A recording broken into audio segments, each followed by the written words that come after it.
Trump's on trial in two places. The breakdown starts now.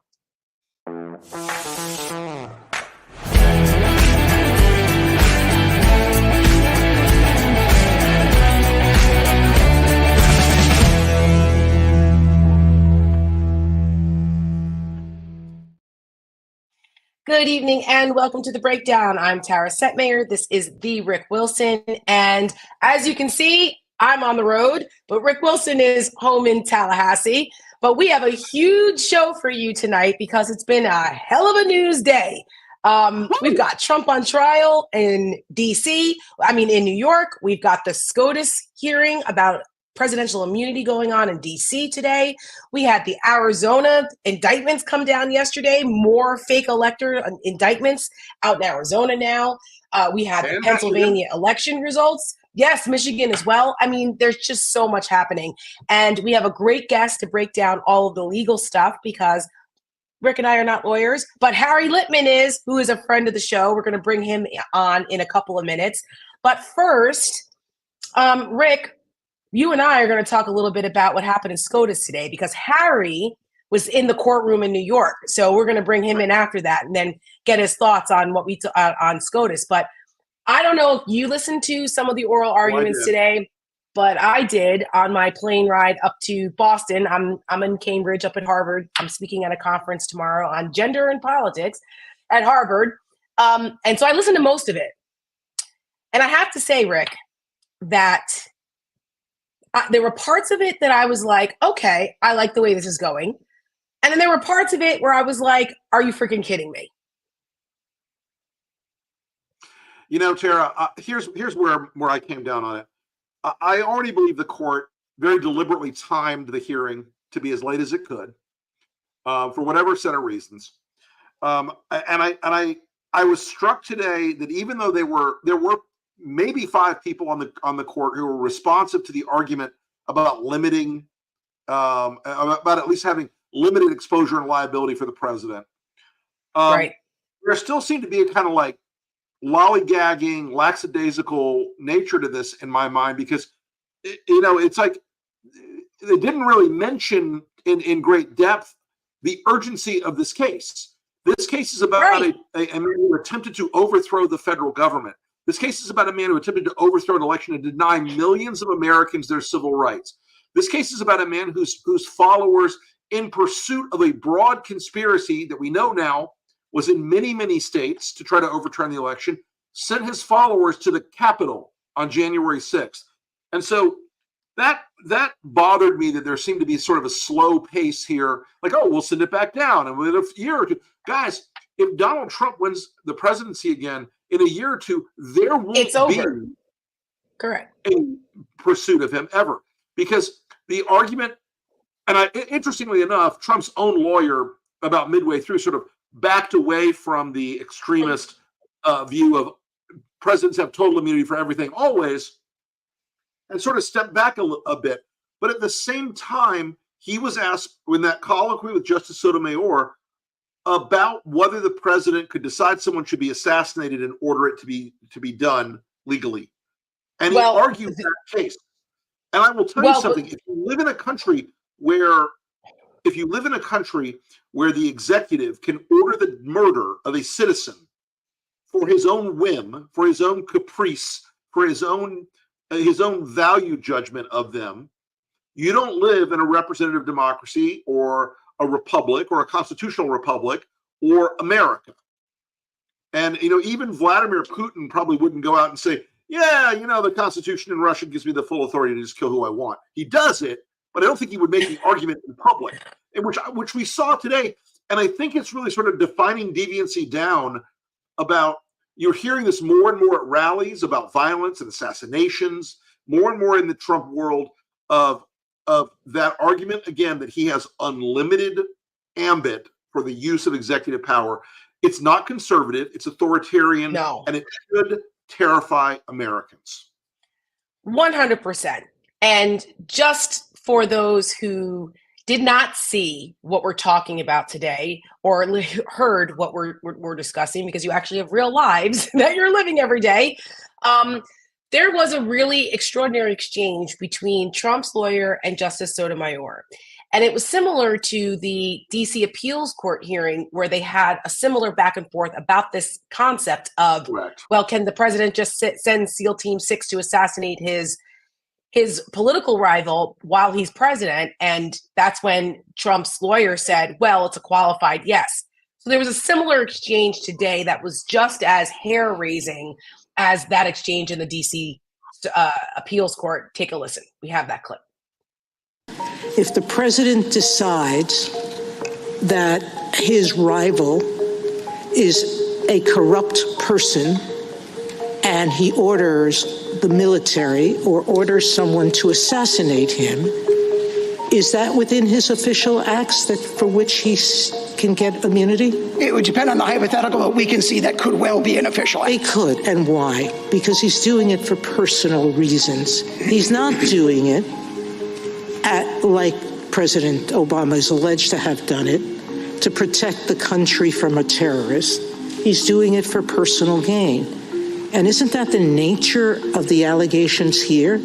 That he's not doing these acts in furtherance of an official responsibility. He's doing it for personal gain. I agree with that characterization of the indictment, and that confirms immunity, because the characterization is that there's a series of official acts that were done for an unlawful. No, because immunity says even if you did it for personal gain, we won't hold you responsible. How could that be? It's pretty extraordinary, you know? I mean, the founding fathers had a large debate about this when they were putting the Constitution together after we defeated the British Army that was run by a king. Like I said, I'm up here in Cambridge at Harvard, and I was sitting on a bench today in Camden, Cambridge Yard, next to the tree where George Washington first rallied his troops and took command in the Revolutionary War, which was pretty cool. I didn't realize that was over here, and I was like, wow, this is a really bit neat bit of history. Yeah, I was on the other side. I'm on the Radcliffe College Institute side. I was a little on the other side when I was here for my president fellowship. So I never really came over here. But and I thought, and it got me thinking about like what we were doing and the divine right of kings and why it was so important to our founders that we did not have a king. Like that was the basic. We fought a war over this. And I just came from a dinner with some of the academics here, and it's and we had a whole discussion about this. And it broke my heart, a part of this conversation. One of the people at my table was a historian, and he said that when he was teaching history in Ohio before he came over to Harvard, that one of his students said to him, well, you're rich and you have the luxury of worrying about democracy. I don't have that luxury to worry about democracy. And that struck me, that a college student thinks that democracy is an elitist concept that doesn't apply to her. That is not the case. You don't have the luxury of not thinking about democracy. And I think that we have failed ourselves as a society and as a country, educating people as to why our democracy and maintaining it and protecting it is so important. It applies to everyone. When you go into the voting booth and you cast your ballot is worth just as much as the billionaire's ballot. And I think we have a lot of work to do to explain that to people to understand.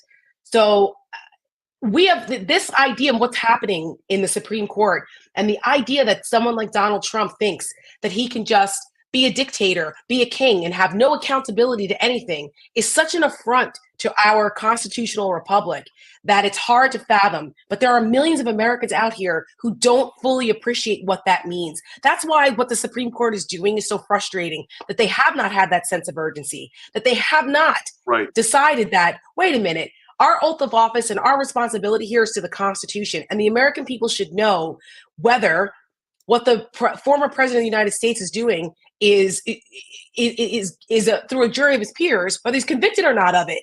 Like, get off your asses. As my grandmother would say, shit or get off the pot already, Supreme Court.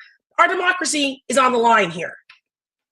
I've been calling it the red court for the last 6 months or so, and I really believe that this is a decision that if they decide that Donald Trump's ambit is so wide that the president has such unlimited powers, I believe it will rank in the Dred Scott decision, like the Plessy versus Ferguson decision, the Buck decision, right. Korematsu. I think it will be seen as one of the most heinous and deadly decisions that the court could possibly make. It will unleash an era of a fundamental imbalance between the three branches of government. It will be the Supreme Court, in essence, abrogating their responsibilities to serve as a judicial check in the system. Yes. It will reduce the power of the legislative and therefore the most representative branch of our government. This will reset the fundamental design of America. This is like taking the software out and erasing it all. And the power that it would give to bad actors as president. Because the other question today from Justice Jackson, when she asked, does this mean the White House, that the Oval Office could become a hub of criminality? We have that clip. We have that clip. We should show people. Let's play it. Yeah. Let me put this worry on the table. If the potential for criminal liability is taken off the table, wouldn't there be a significant risk that future presidents would be emboldened to commit crimes with abandon while they're in office? It's right now the fact that we're having this debate because OLC has said that presidents might be prosecuted. Presidents from the beginning of time have understood that that's a possibility. That might be what has kept this office from turning into the kind of crime center that I'm envisioning. But once we say no criminal liability, Mr. President, you can do whatever you want, I'm worried that we would have a worse problem than the problem of the president feeling constrained to follow the law while he's in office. I respectfully disagree with that. Of course he does. I mean, it makes my brain explode that I know that there's an argument that anyone's even making the argument. I read some of the amicus briefs in this thing, and on the Trump side of the equation, like the state attorneys general arguing you can't do this because it's upsetting the ordinary order of American life. Let me tell you what's going to upset the ordinary order of American political life. If you have a Donald Trump second term with no legal restrictions on behavior, he will go in the White House and say, F you, I'm going to sell favors. F you, I'm going to do deals with foreign countries for my personal business right in the Oval Office and promise them things from the federal government. Because who's going to stop him? Correct. I mean, we already saw the practice run. Right? How many times have you said that January 6th was a practice run? And they made, and Justice Kagan, she used the example of a military coup as well, because I mean, we weren't that far away from that on January 6th. Just wasn't the military this time. But let's play that clip. Yeah. Well, he's gone. Let's say this president who ordered the military to stage a coup. He's no longer president. He wasn't impeached. He couldn't be impeached. But he ordered the military to stage a coup, and you're saying that's an official act. I think it would depend. That's immune. I think it would depend on the circumstances whether it was an official act. If it were an official act, again, he would have to be impeached. Well, what does that mean, depend on the circumstances? He was the president. He is the commander-in-chief. He talks to his generals all the time, and he told the generals, I don't feel like leaving office. I want to stage a coup. Is that immune? If it's an official act, there needs to be impeachment and conviction beforehand because the framers viewed that kind of If very it's an low official risk. act, is it an official act? If it's an official act, it's impeachment. Is it an official act? On the way you've described that hypothetical, it could well be. I just don't know. You'd have to, again, it's a fact-specific, context-specific determination. That answer sounds to me as though it's like, yeah, under my test, it's an official act, but that sure sounds bad, doesn't it? It sounds catastrophic is what it sounds. Right. It sounds a little more than bad. Oh, it's a context. Depends on the context. No, it doesn't. And by the way, for our MAGA viewers and our trolls, because y'all are out there, let's just take this case for a moment. And if you get what you think you want, and tomorrow Joe Biden wakes up, rolls out of bed, and says, "Launch a missile strike at Mar-a-Lago." Oh, go arrest Steve Bannon because he is in contact with enemy foreign intelligence sources. Yeah. And put him in the Florence Supermax in a deep, dark hole.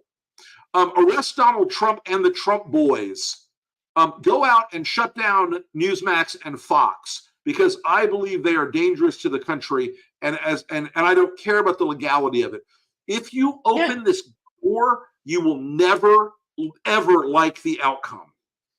That is correct, because this case is bigger. This case is bigger than just Donald Trump, and that's something that people need to focus on. It's not just about Trump's behavior; it's about setting a precedent for the next president and the president after that, assuming Trump doesn't win and decide never to leave office again.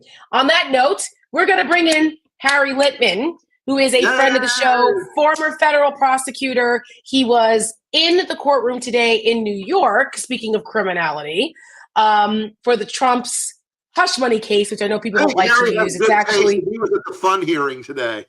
Yeah, he was at the fun hearing today. And Harry also hosts the podcast, The Talking Feds. So just bear with us because he is on the road. His internet has been a little janky. So we may have to, like right now, we may have to go in and out to him. But hopefully we'll get his internet squared away because I want to hear all about what he saw in the courtroom. Because I keep going back and forth. I mean, the Pecker case today was amazing. I'm going to keep making Pecker puns. There's Harry. I was waiting for the Pecker pun. Harry Litman, can you hear us? I can hear you faintly. Okay. There's a kind of a Pecker echo still from the day, but I can hear you. I'm sorry. I've got a bad connection, but bring it. No worries. I just posted in the chat. Give us a rundown of what you saw today in the court with Pecker and the ongoing testimony. Say it again. Give us a rundown of how today went in the court with Pecker's ongoing testimony.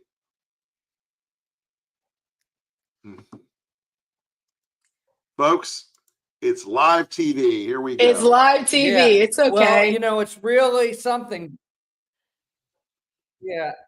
All right. But I heard, Rick, you asked about what I saw today. So Pecker turns out to be a very effective first witness. He sets the whole table for them and makes what you could have seen as a kind of hush money case really look like, he has Trump in the room from 2015 at all the important junctures. And he himself, Pecker, is an oddly kind of affable, give it all up witness. He fesses up to many crimes of his own. And he's just, yep, I did that. We did that. But at every turn,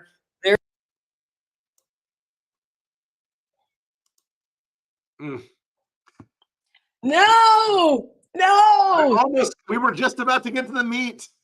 I know. That's what she said. Hey.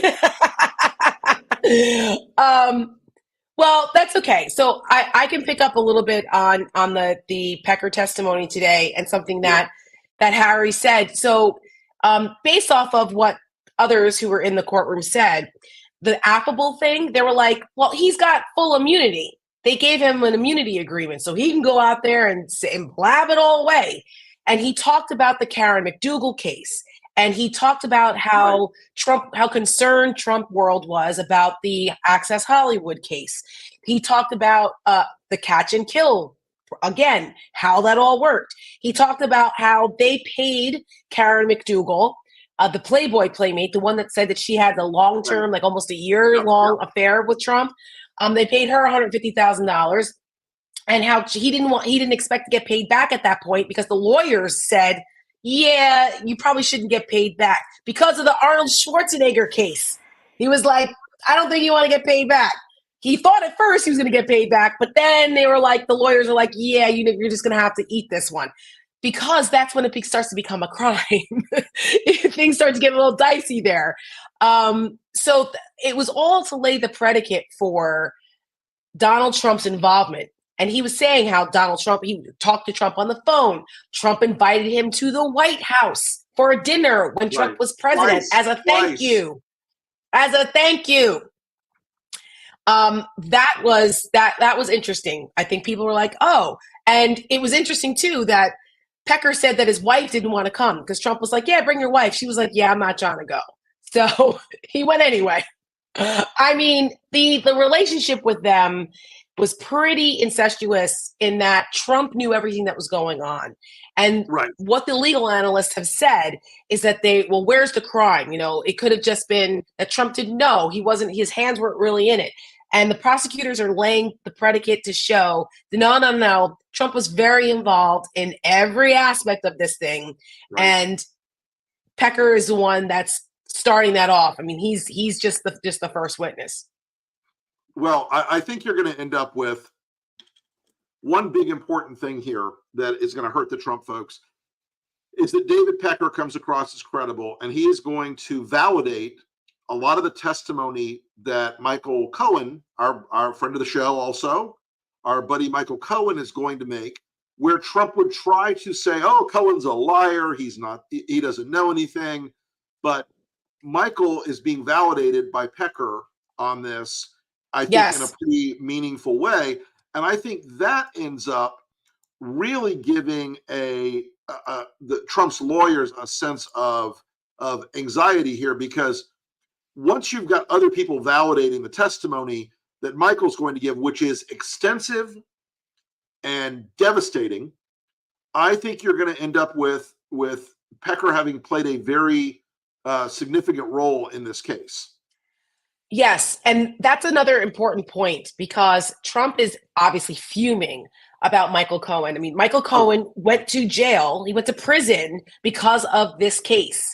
And he knows where all the bodies are buried and then some. And Trump is furious about this. And so they're trying to impugn his character because he got convicted of lying. But if you hear Michael tell it, what he lied about was really like dumb. You know what I mean? It wasn't like really the material things here. And there's more to this than just what Michael Cohen has to say, to your point. Of course. There's corroborating evidence from more than just Michael Cohen. The whole case isn't based on just Michael Cohen. And that's what Trump is worrying about, because we saw today, there are receipts. There's receipts. Yeah, and we saw today that validating once again Michael's testimony, that Hope Hicks and Sarah Huckabee Sanders were also involved in discussing these catch and kill operations. So it ramifies out further from Trump. I mean, we may see the governess of Arkansas on the stand at some point, which would crack me up. We're going to see Hope Hicks on the stand at some point, which Donald Trump is not going to enjoy.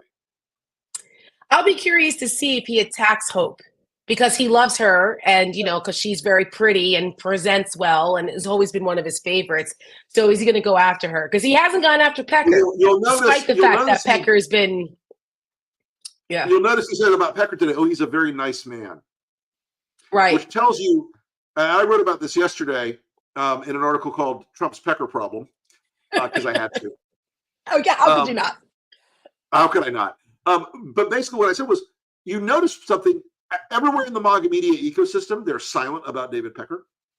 Everywhere on Fox, Newsmax, OAN, all the talk radio weirdos, all of the social media influencers, they're all silent about it. And Trump himself is silent about it.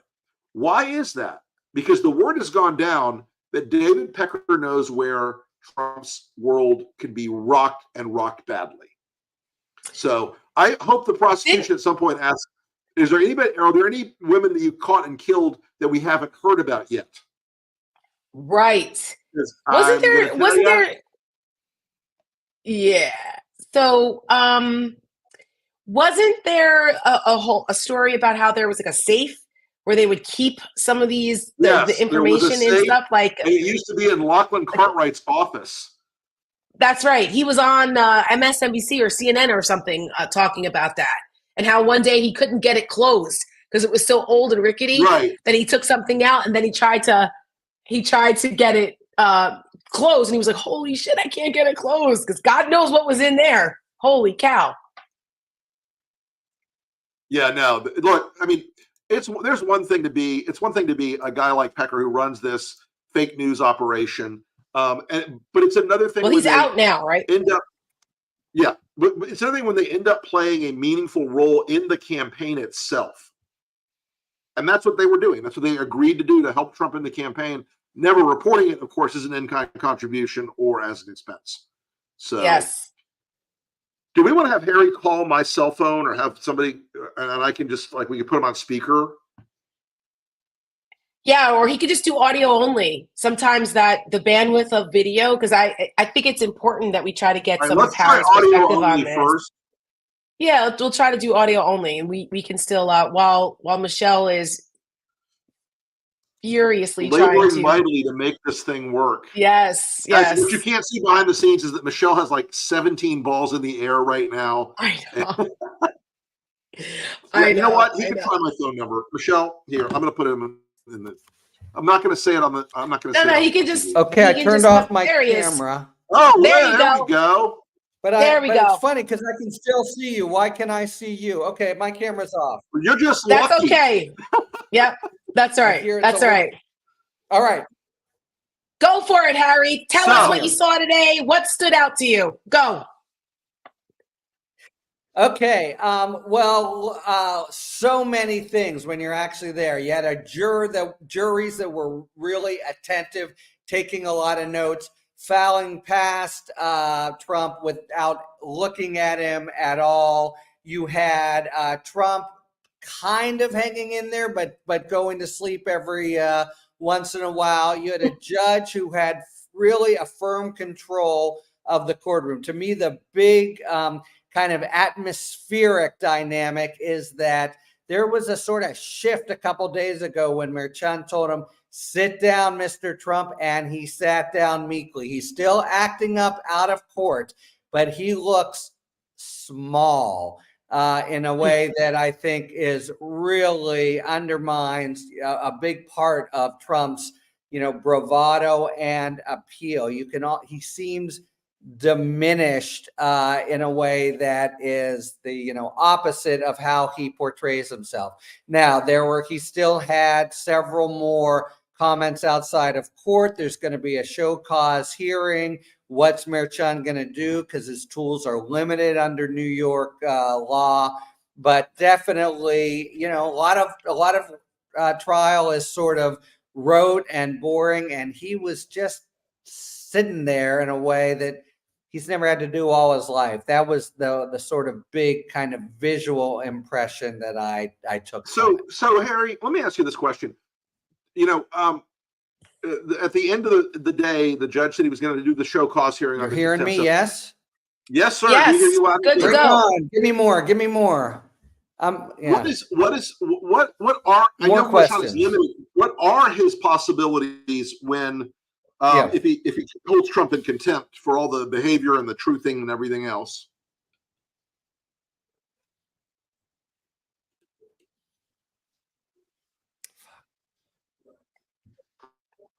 Harry, can you hear us? Can you ask it, Tara?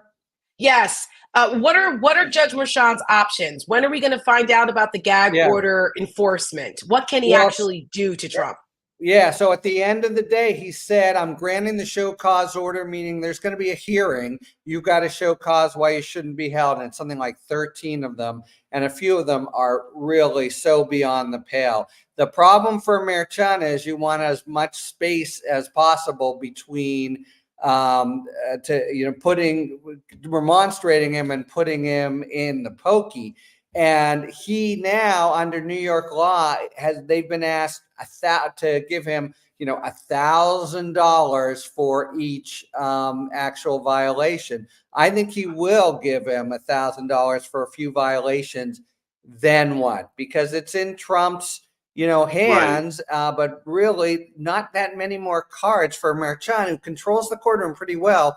but to play. So does he then move to, there's a nice holding cell in the back, Mr. Trump. Maybe you need an hour there, maybe 2, maybe overnight, but he doesn't really have a lot of cards to play. I do think it really feels to me that at least inside the courtroom, Trump is cowed.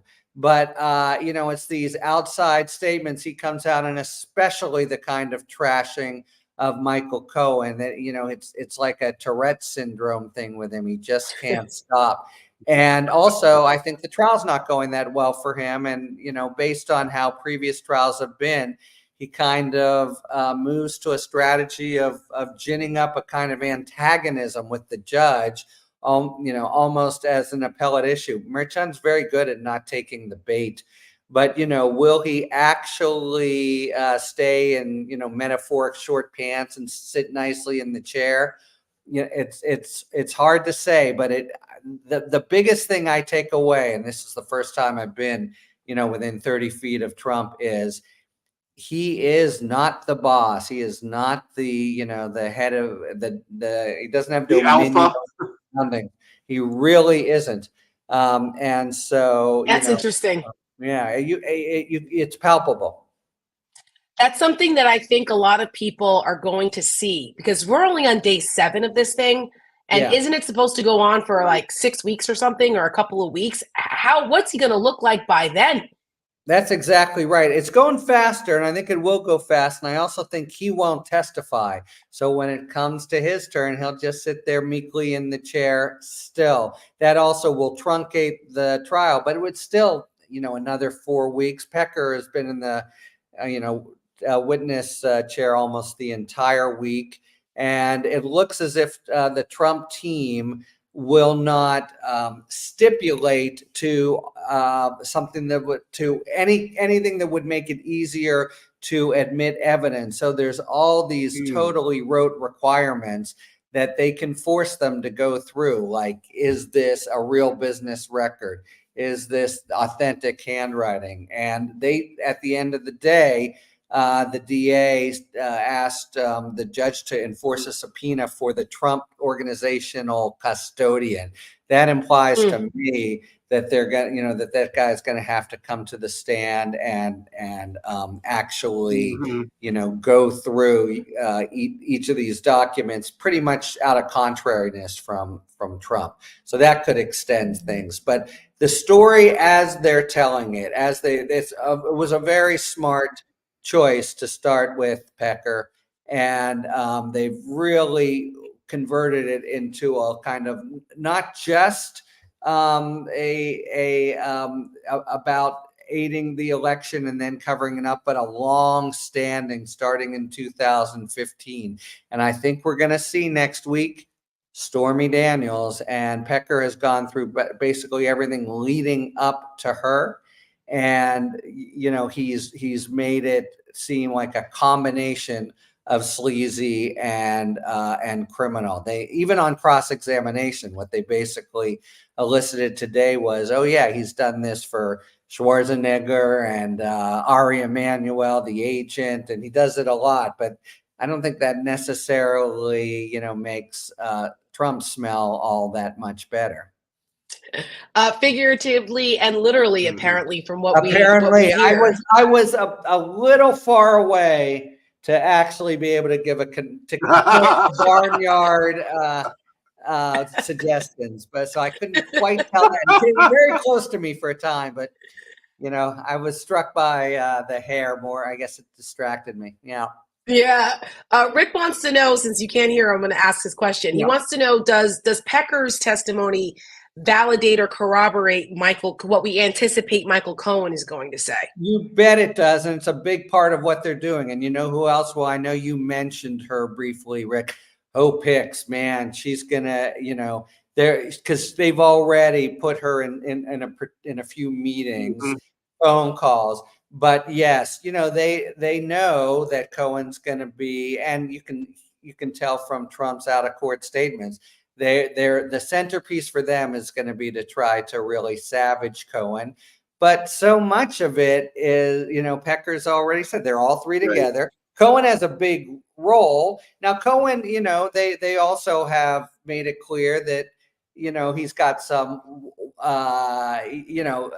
his own extraneous requests, but he gets Pecker to push Trump to give him a bonus.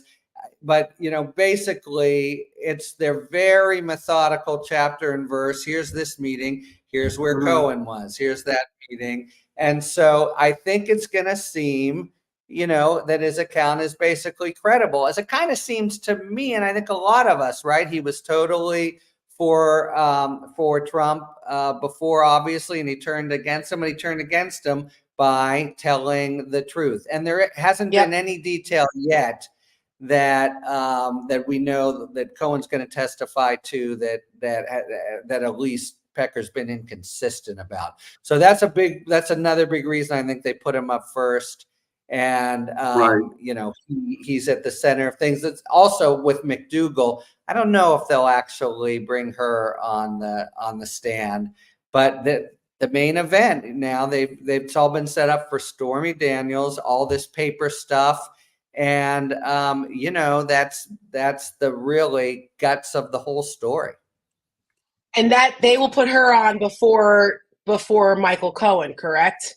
Well, we'll see. So look, I think they're, in general, the sort of a standard trial lawyer theory here would be get Cohen off and as fast as you can, but they're going to have they're going to want to cross-examine him for a couple of days and have him be neither first nor last. Cohen is someone they're going to want to validate. So we're starting to be in the broad middle of the trial. I think that's where we'll see him, but we'll see him carry as little independent as possible. That's one reason why you may see first a lot of this paper stuff, because that, in addition to what Pecker will have to say, Hicks has to say, corroborates Cohen's testimony.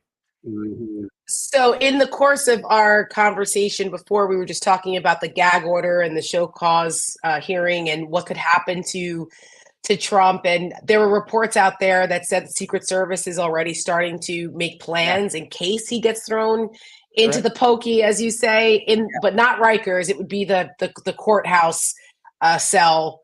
And I think even so, right? He wants to be, at least that's some kind of medium sort of prospect, but people do contempt sentences, and you can get up to 30 days under this statute. That wouldn't be in the holding cell. But I think he's got to try to do it in gradations and hope that Trump behaves. It's like literal timeout, like a child. It's outrageous. So with that, it was during that hearing that Todd Blanche made a lot of mistakes, and the judge was like, "You're losing credibility with the court." Rick wants to know, is Todd Blanche worth the money?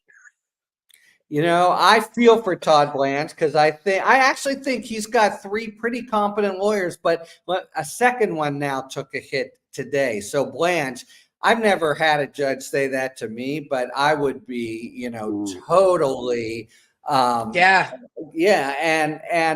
he's in trouble, is Blanche. He's in between a rock and a hard place, because the right move to make would be or the conventional one, which you might expect is, in this kind of case, the defense would be, look, the client's a sleazebag, but he's not a criminal.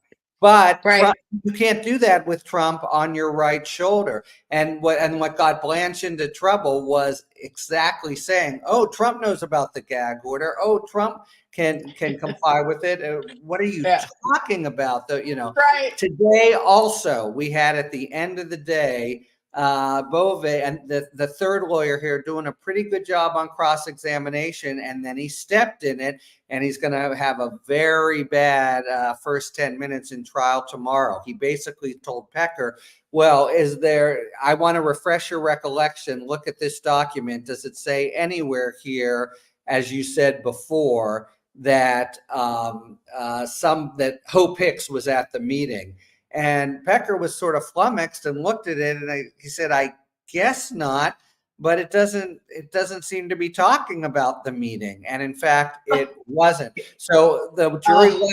Merchan was really chastise the lawyer. And first thing they're going to hear tomorrow, the jury, is there was a suggestion that, he had not been forthcoming or had not remembered something that was in the document. Guess what? It wasn't in the document. That was improper impeachment. And he is the second lawyer now, and then there was one, Susan Necklace, who, have that's pretty bad hits in front of Mayor Chen. They haven't been in front of the jury, fortunately, but pretty bruising days. And he'd been doing okay on cross-examination till then. Well, before I let you go, I wanted to. More. I feel like I couldn't talk because of the sound. Yeah. No, that's okay, because I want to ask you about the Arizona indictments too, because I think people are curious about that. But before we go to that, so in summary, if you had to wrap it up, where we are today for the people who are watching, where we're at, and what should we expect in the next couple of days? Yeah, look, they've laid the tracks that they want to lay. It's a track starting with 2015. It's all about covering his ass with the election, and that's what leads them into criminal conduct. And so now I think the train's going to continue down this path. They've really set it up for Stormy Daniels. Pecker takes leave of the whole thing. He gets into a sort of argument with Michael Cohen because he realizes there's a campaign finance problem with basically giving the campaign this, by donating to McDougal. That could be seen as so he's out. But now we've set up, what do they do now? And that's where Cohen, at Trump's behest, we've had many times where Pecker said, Michael Cohen could not pay for lunch if Donald Trump didn't approve it. So it's really been, it's going to be really clear that the money paid for Stormy we know exactly why. And that's basically where we're going in the next few days. And I think there'll still be a little bit more before they call Michael Cohen to the stand, which will have, Trump's lawyers licking their chops. Crazy. Well, today, Trump didn't go after Cohen or any of the witnesses. Maybe he finally listened to his lawyer for half a day. We all know that will probably last all of 5 minutes, because as soon as Michael Cohen takes the stand, I cannot imagine Trump is going to be able to control himself after he gets out of the courtroom. And that'll be a whole nother set of problems for him. But something he said today. I don't disagree, but I just want to tell you my main impression from being in the courtroom and looking at him is this was not an imposing, formidable Donald Trump. This was a kind of wizened, small guy brought to heel. Sorry, go ahead. Well, no, I think that's important for people to know. Yeah, we like to see that, because this is where we don't have cameras in the courtroom. We've got guys like you describing it, and we can see that when he walked out, because it's clear to me that their strategy is that when he walks out of the courtroom, he's going to give a campaign speech, right? Because he's bitching that he can't campaign, which he can on Wednesdays and on weekends. He has chosen not to, like yesterday. But today, you could see it. He looked deflated. He looks terrible. That's the perfect word. That's the perfect word. Yeah. And he started to go off about the economy and going after Joe Biden. And he made a comment today that was infuriating. Rick, I know you heard this, that he referred to Charlottesville as being a peanut. What happened in Charlottesville in 2017 with the neo-Nazis, the Jews will not replace us stuff, and a woman being killed.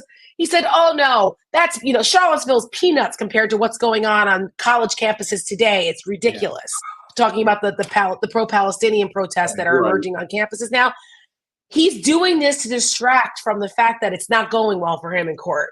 And I think the worst thing his campaign wants is him reminding people that neo-Nazis, who he said there were good people on both sides, comparing that to what's happening right now. Nobody wants to bring back Charlottesville. It wasn't a good look for him.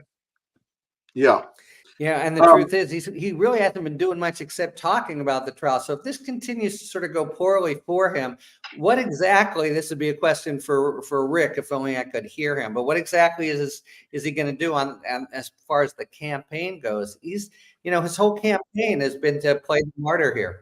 The biggest rule in campaigns is that you can never get a lost day back. Okay, you were asking me about Arizona? Okay, so I'm just going to tell you what Rick said. He said Yeah. the biggest rule, one of the biggest rules in campaigns is that you can't get a lost day back. So every day matters, and he's losing these days Right. because he's on trial because he's a criminal defendant, and so he's got to make use, I guess, of the days that he has when he. That's what these little pressers after each court hearing is about for him. But yeah, while he's on trial, Joe Biden is on the campaign trail in Pennsylvania, needling Donald Trump, making fun of him, making fun of his stamina, going after him, and it's been glorious. Biden is doing exactly what he should be doing right now. Transitioning to Arizona, because since we're talking about criming, yesterday, in the middle of all of this going on, the Arizona Attorney General hands down these indictments about fake electors again. This is now the fourth state, add Michigan to that as well, that is going after people for the illegality of the fake elector scheme, trying to overturn the election.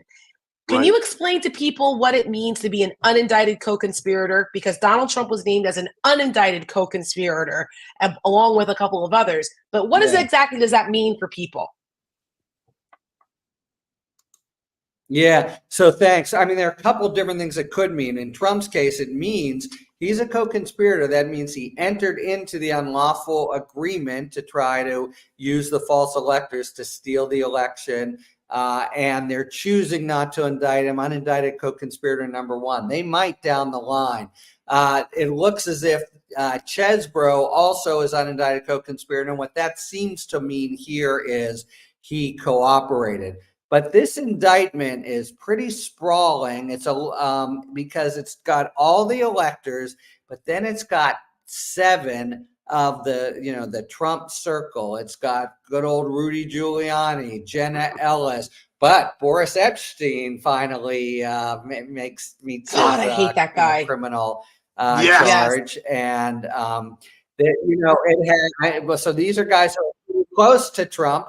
And certainly you think about Jenna Ellis and Rudy Giuliani, don't have any money. And, so there's going to be real pressure on them. I think the dynamic you can expect, and I've spoken to a number of people in Arizona, I think it's going to be cleaner and less chaotic than in Fulton County. For one, it's the state AG. I hope so. Not just a DA for a county. And I think people anticipate a lot of pleas from, the 11 are people who want to have a future. They're not like Walt Nauta, who are tied to the hip with Trump forever. Sure. I think they will plead quickly, and some of them spoke directly to Trump, but others to Giuliani and Jenna Ellis. I don't think it's plausible that it goes to trial this year, but it's a serious one that a president can't pardon. And I think they've got them really, dead to rights. They were triumphant about it. After doing it, they basically held a press conference and went into a it's on video dance. They videotaped themselves in doing the crime. They were so arrogant and asinine. Exactly. They videotaped it, and they brought me really in the category of what the hell were they thinking? Yes, my gosh. Well, I mean, they took it so far. People probably forget this because it was 4 years ago. It feels like it was 25 years ago. But these dumbasses brought the fake elector ballot things, signature things, to the National Archives. As if that's where the real electors go, where that paperwork goes. They tried to do that, and the National Archives and threw that right in the trash because it wasn't even worth the paper it was written on. Another name that was in that list is a name we haven't heard in a while. I mean, and really I want to know where having fun. Yeah, just having a little fake party. Yeah, it was crazy. Another name that was another name that was listed that we haven't heard in a while is Mark Meadows. Where the hell is Mark Meadows, and how is he not more front and center? He's got to be cooperating, Harry. So true. So true. Well, he's cooperated partially. He's the guy with the best lawyer of the lawyers in the whole game, and he was really adroit he skated through the raindrops with Congress, skated through the raindrops with Jack Smith. He cooperated just a little, just enough. Fulton County looked like a pretty big problem for him, and he tried to get himself out by removal and immunity. No, and it looks like if and when that comes to trial, he's hurting. But now Arizona, this is a whole nother one that his, George Terwilliger, his lawyer, didn't even know about at the time. He was still blacked out, was Meadows, of the indictment, because they hadn't notified him yet. But he figures in here. And remember, he has been very quiet and effectively represented, but nobody knows more about where the bodies are buried than Mark Meadows. And he's been able to sort of, bob and weave. But Arizona, this is not like a trivial little crime. This really is a microcosm of trying to steal the whole election. And he's going to have to answer for it. And there's no, Trump can't possibly pardon him. You talk about, could Trump pardon himself? I don't think he could. But Trump can make, I think, state prosecutions maybe hold them in abeyance as far as he goes, but not as far as these guys go. And there's going to be preliminary appearances in the first couple of weeks. I think it's looking like it would be about a 5-year sentence, a genuine 5-year sentence. Wow. This really is a haymaker that lands flush on Mark Meadows' chin. Well, we're going to stay tuned to watch that. Harry Litman, it's always a pleasure, even with the technical difficulties. If you don't listen to Harry on the Talking Feds podcast, please listen and subscribe. Yeah. And if you're out in the San Diego area, Harry has this really cool speaker series, and he's brought in great guests, and he's bringing Jen Psaki out there on May, 15th?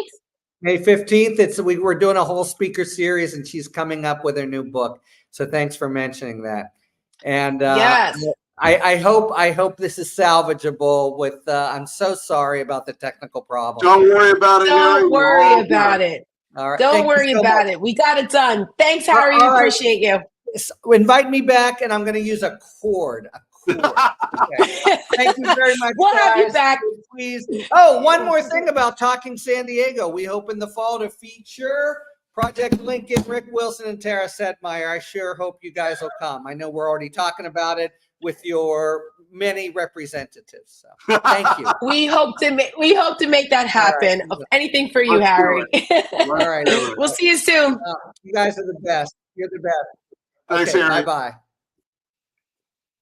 We love Harry. And, listen, the gremlins happen all the time. It doesn't matter. We got it done. It was important to hear his perspective, especially since he was in the courtroom. I would love to be able to sit in the courtroom for a day and just watch the demeanor and the disposition of the jurors and Trump. The most fun in that courtroom is our friend George Conway. Because he's there, and you know that Trump is just fucking seething. Knowing George is back there like, Yep. Trump's brain is boiling because my God. Not only that, George also was a big factor in the E. Jean Carroll case that has cost Trump almost $100 million. So there's all of the things. The court on that case was like, no. Yeah, exactly.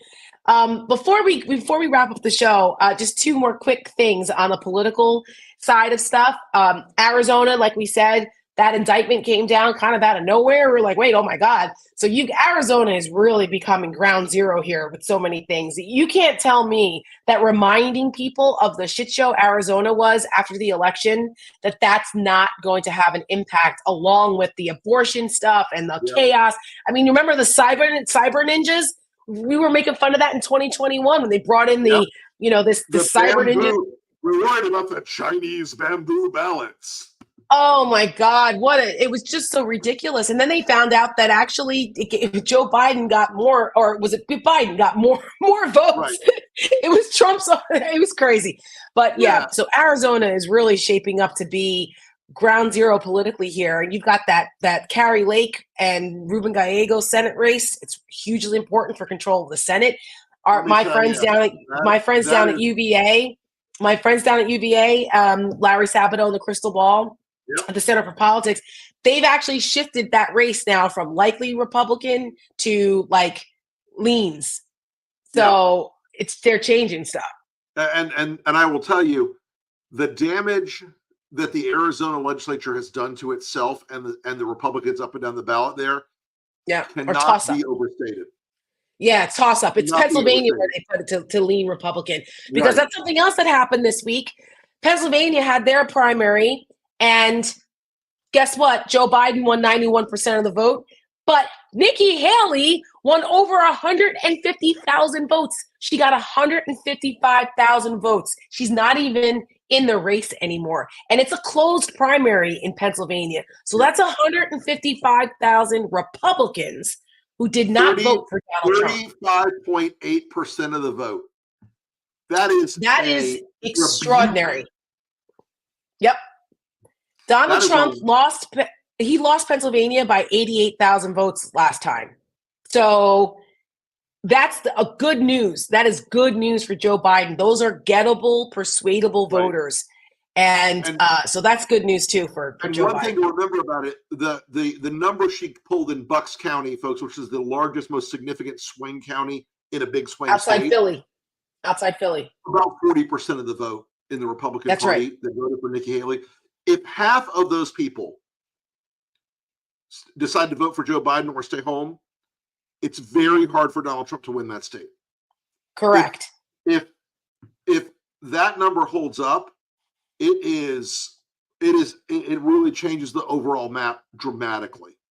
It does. It really does. The Philadelphia suburbs are a key to Joe Biden's reelection. And if that primary vote is any indication, I mean, we're still a long ways away, but that gives me hope, and it should give everybody hope that suburban voters, and there's a big chunk of Republicans that we call the Bannon line that do not want anything to do with Donald Trump. We've got to give them the permission structure to vote for Joe Biden.